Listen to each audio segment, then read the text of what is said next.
How's it going, everyone? It's Bill Monkey coming back at you once again, and today we're going to be discussing the Teenage Mutant Ninja Turtles Classics Volume 8 by Jim Lawson. Let's get into it. We start off here on Teenage Mutant Ninja Turtles Volume 2, Issue 1, where everyone is experiencing dreams and visions. Issue 2, Leo is still struggling with the new status quo, and an old villain re-emerges. Issue 3, the Turtles move into their own homes while the new villain escapes captivity. Issue 4, the Vigilante, known as Nobody, visits Donatello on the farm while Leo fights a giant turtle in the sewers of New York. Issue 5, Leo continues to battle the giant turtle while Mikey and Raph and Casey come to his rescue. And the villain who escaped in the previous issue arrives in New York. So, when we last left off with City at War, I said I had some good news and that I had some bad news. The good news was that this wasn't the end of these Teenage Mutant Ninja Turtles. The story will continue in Volume 2, another 13-issue series by Jim Lawson.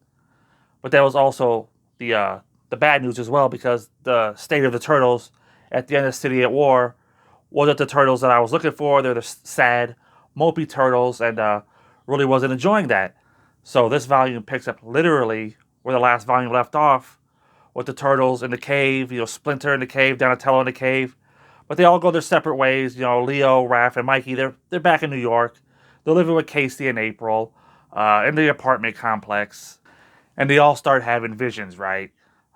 April, in particular, has a vision of Baxter Stockman attacking her, right? A premonition, as we find out here in the volume. Baxter Stockman, he's back. He's the main villain for these 13 issues.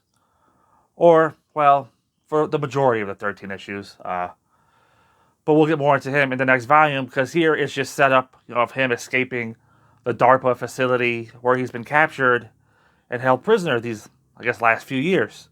So this volume is mostly set up for that.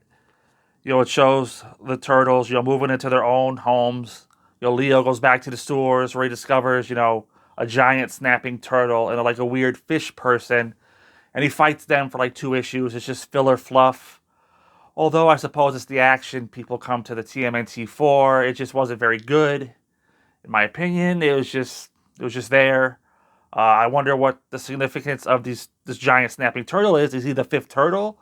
This fish person who is just trying to protect its egg, is it trying to signify that there's other mutants in New York, and perhaps it was a setup for something that would ultimately never come, because the series gets canceled because of a flood of all things at the Mirage Studios? I think that's maybe an excuse, right? These issues suck. I'm just gonna say that. The series wasn't really going anywhere. I guess the comic books that started it all, weren't taking priority anymore in the Turtle Empire, and this is what we got. So it's what we got to deal with. And I'm not making any excuses. I'm not going to hold back. Huge disappointment with Volume 2 of the Ninja Turtles. But we'll see what happens. Like I said, this volume is light on content. It's all set up. Setting up Baxter Stockman, the new status quo for the Turtles, which isn't any better than the old status quo, because they're still sad and still, depressed and still lost and have no purpose. And I got to say, Jim Lawson doing the writing and the art on his book, it's whatever, but the art really falls off on the second half of this volume. Really bad. It's like he's letting the coloring do all the heavy lifting for him. There are panels where characters have unfinished faces, and it's you can tell who it is. It's Casey Jones or whatever, but it's what happened? Where's the attention to detail? That's why I appreciated the old black and white art, because it was so detailed, at least most of the time. Because it had to be, right? To stand out. It's indie comics, but this is no excuse. You got to have a certain level of quality, I guess. Can you tell I'm disappointed by this whole 13-issue run? And I'm only talking about the first volume here, but it's not going to get any better. In fact, it gets worse. All that being said, I'm going to go ahead and give Teenage Mutant Ninja Turtles Classics Volume 8 by Jim Lawson a 3 out of 5. This is probably the best volume. It's only downhill from here. Until next time, I'll see you there.